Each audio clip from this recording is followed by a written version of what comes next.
oduu seenyaa jalqabaatiin haati fi abbaan buddeenaa yakka ajjeechaa raawwatan du'aan adabaman. Murteen dirra dhawaatti dabre kun hedduu namoota kan gammachiise ta'us pirezidaantiin biyyattii murtichaanii mallatteessaa kan jedhu ijoo dubbiiti. Bal'inaan dhageessu. Oduu biraatiin naannoo Oromiyaa godina tokko guutummaatti neetwoorkiin addaan cituun dhaga'ame. Waggootaaf neetwoorkii addaan kutuun lixa Oromiyaatti waraana hamaa gaggeessaa kan ture mootummaan ammas waraana hamaa gaggeessuudhaaf loltoota guddaa gara lixaatti bobbaasee neetwoorkiis adda kuteera. Bal'inaan dhageessu. Oduu itti aanuun gaggeessaa olaanaan Sinodoosii Oromiyaa Abuna Saawuros hoogganaa olaanaa mana amantaa Ortoodooksii Tawaahidoo Itoophiyaa ta'uun muudaman. Waggaa lama dura garee finxaaleeyyii Amaaraa amantaa da'eeffatte boochisee rifeensa akka haaddatan kan godhe Abuna Saawuros gaggeessaa olaanaa mana lubummaa ta'uun muudamaniiru. Ammallee gara finxaaleeyyiitiin boo'ichi eegaleera. Gabaasa guutuu qabna. Oduu biraatiin Amnesty International mootummaan ogeeyyii fayyaa waliin hatattamaa marii akka eegalu gaafate. Lagannaan hojii kun mirga tajaajila fayyaa argachuu daran daangeesseeraas jedhe Amnesty International ibsa baaseen. Gaaffii Amnesty International mootummaa biyyiif dhiyeesse gabaasa guutuu isin biraan geenya akka mooltan daawwattootaaf hordoftoota aanolee Global Media. Oduuf odeeffannoo keenya galgala kanaa qabannee dhufneeti jirra. Odeeffannoo keenya ijoo isaan mala geessan guutuu isaa isin biraan geenya.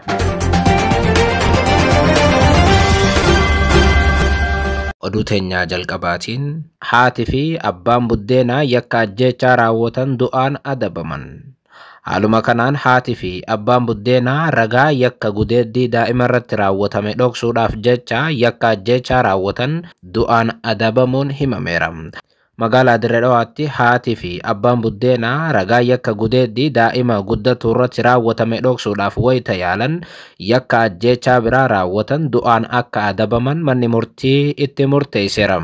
Mana murtii olaanaa federaalaatti dhaddacha dhimmoota yakkaa ramaddii afuraffaa kan ta'ee fi Dirree Dhawaatti kan argamu murtoo kana dabarsuutu ibsame. Himatamtoonni Hannaa Bayyanaatii fi Biruuk Alamuu jedhaman seera yakkaa mootummaa federaalaa bara 1996 keewwata 32 muraa takkaa fi keeyyata 539 muraa A jalatti tumame darbuun yakka kana raawwatan jechuun abbaan alangaa himata 4 irratti dhiyeesseera. Himatamtoonni kunneen daa'ima umrii waggaa 10 dirqiidhaan gudeedamte yakka irratti raawwatame kana dhoksuuf jecha onkololeessa 30,2015 reebuudhaan ajjeesuu isaaniitu ibsame.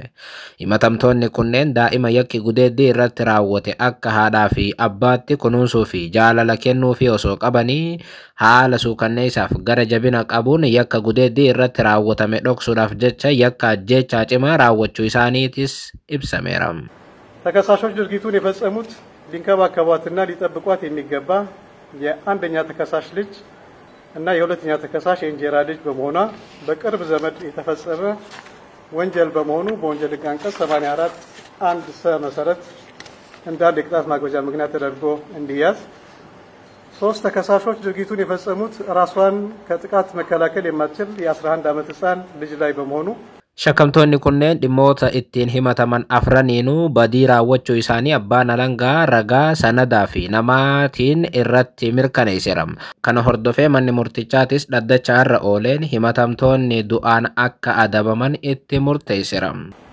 በወንጀል ሕግ አንቀጽ 84 1 ሰ መሰረት እንደ አንድ ተጨማሪ የቅጣት ማክበጃ ምክንያት ተደርጎ እንዲያዝ የወንጀል ድርጊት አፈጻጸም ባገናዘበ መልኩ አንደኛና ሁለተኛ ተከሳሾች በሞት ቅጣት እንዲቀጡ ፍርድ ቤቱ በወንጀል ሕግ አንቀጽ 117 እና 375 585 590 እና 539 1 ሀ መሰረት በወንጀለኛ መቅጫ ስነ ስርዓት ቁጥር 149 መሰረት የቅጣት ውሳኔ በሙሉ ድምጽ ሰጥቷል። ጋፊ ጉዳን himatamtoonni kun ni ajjeefamu kan jedhudha. Akka heera biyyattiitti manni murtii erga murtee kana laatee booda du'a kana mallatteessuu kan danda'u pirezidaantii biyyattiiti. Fakkeenyaaf pirezidaantii amma jiran Taayye Asqasillaaseetii jechuudha. Haa ta'u malee Itoophiyaatti manni murtii murteewwan kana dabarsuus irra hedduu murteen kun hojiirra hin oolu jedhama. Oduu biraatiin naannoo Oromiyaa godina tokko guutummaatti neetwoorkiin addaan cituun dhaga'ame. Waggootaaf neetwoorkii addaan kutuun lixa Oromiyaatti waraana hamaa gaggeessaa kan ture mootummaan ammas waraana hamaa gaggeessuudhaaf loltoota guddaa gara lixa Oromiyaatti bobbaasee niitoorkii cufeeraa jedhame. Haaluma kanaan godina Horroo Guduruu Wallaggaa aanaalee akka Abbee, Dongoroo, Amuruu, Jardaagaa, Jaarteetii fi Horroo Bulluq dabalatee hedduu isaanii keessatti guyyaa kaleessaa irraa eegalee tajaajilli neetwoorkii guutummaatti addaan cituun gabaafameera.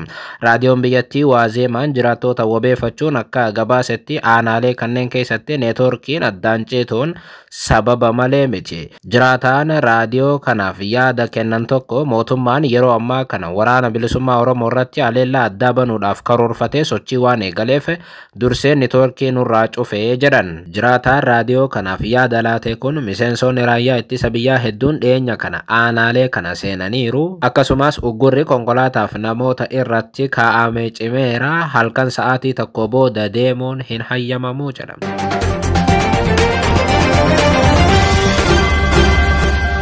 Oduu biraatiin gaggeessaa olaanaan Sinodoosii Oromiyaa Abuna Saawuroos hoogganaa olaanaa mana amantaa Ortodoksii Tawaahidoo Itoophiyaa ta'uun muudaman. Waggaa 2 dura garee finxaaleeyyii Amaaraa amantaa da'oo godhate boochisee rifeensa akka addatan kan godhe namni guddaan Abuna Saawuroos amma immoo mana lubummaatti muudamuun dhaga'ameera. Kana hordofee garee kana biraa ammas boo'ichi eegaleera. Haaluma kanaan yaa'iin qulqulluu Sinodoosii walga'ii arra gaggeeffateen muudama garagaraa laachuutu ibsame. Yaa'iin qulqulluun kun Sinodoosii walga'ii guyyaa arraa gaggeesseen eebbifamoo Abuna Diyoosqoroos barreessaa olaanaa qulqulluu Sinodoosii fi eebbifamoo Abuna Saawuroos hojii gaggeessaa olaanaa mana lubummaa waliigalaa waajjira paatriyaarkii gochuun muudeera. Dabalataan eebbifamoo Abuna Hiriyaaqoos hangafa Phaaphaasii biyya lallabaa magaalaa Finfinnee, eebbifamoo Abuna Naatnaa'el kan Kooloraadoo hangafa Phaaphaasii kaawaloota biyya Yerusaalem, akkasumas Abuna Naatnaa'el Minisootaa akkuma qabatanitti dabalataan biyya lallaba Kooloraadoo akka hoogganan, eebbifamoo Abuna Heenook hangafa Phaaphaasii biyya lallabaa Afrikaa kibbaa akka hoogganan, eebbifamoo Abuna Imbaaqoom hangafa Phaaphaasii qajeelcha kaawaloota akka gaggeessan, eebbifamoo Abuna Musee hangafa Phaaphaasii Awustiraaliyaa ta'anii kan jiran akkuma qabatanitti itti fufuun dabalataan kawaalaa qulqulluu Gabriel Gibbii fi Ba'aata Maariyaam akka hoogganan murteen darbeera. Manni amantaa tun waggoottan dabreef atakaaroo hamaa keessa erga turtee booda ture muudama kana kan laatte. Namoota akka Abuna Abrahaam yookaan ammoo warra irra deddeebi'iin waraana labsuudhaan beekamu fa'aa manni amantitti gaggeessuu isiiti. Waggaa 3 dura Abuna Saawuroos Sinodoosii Oromiyaa hundeessanii guutummaatti mana amantaa Ortodoksii Tawaahidoo Itoophiyaa waliin hariiroo hin qabnu jechuun kophaatti ba'anii turuun ni beekama. Gareen amantaa Ortodoksii dahoo godhachuun Oromiyaatti saamicha raawwachaa turte immoo dhaabbachuu Sinodoosii kana hordofee qannoonaan capheera maqaa jedhuun guutuun isaanii uffata gurraacha uffachuun rifeensa haaddatanii booyaa turuun ni beekama. Abbaan badii kanaa Abuna Saawuroos jechuunis Abuna Saawuroos hunda xiqqeessaa turan. Dhibdee mana amantaa Ortodoksii Tawaahidoo Itoophiyaa keessatti dhalateen haga lubbuun namaa darbuuttis gahee ture. Dhibdee sana furuudhaaf ministeerri muummee Abiy Ahmad Sinodoosii Oromiyaa fi mana amantaa Ortodoksii Tawaahidoo Itoophiyaa jidduu galanii waliigaltee 10 dhimmichi furamee turuun ni yaadatama.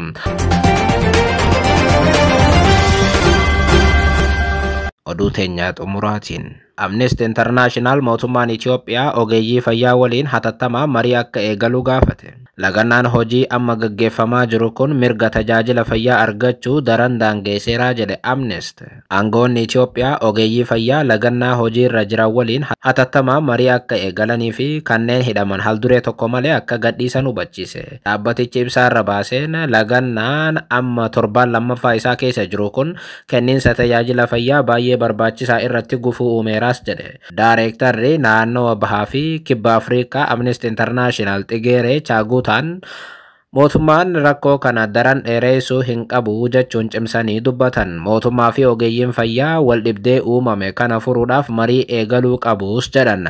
Amnesty itti dabaluun dararaaf doorsisni ogeeyyii fayyaa irratti raawwatamu akka dhaabbatu kan gaafate yoo ta'u, hojjettoonni fayyaa lagannaa kanaan wal qabatee hidhaman hunda halduree tokko malee akka gadhiifamanis hubachiise. Aangoonni dhimmoota hin xumuramne furuu fi tajaajilli eegumsa fayyaa akka deebi'ee jalqabu taasisuuf hatattamaan gara mariitti dhiyaachuu qabu jedhe Amnesty.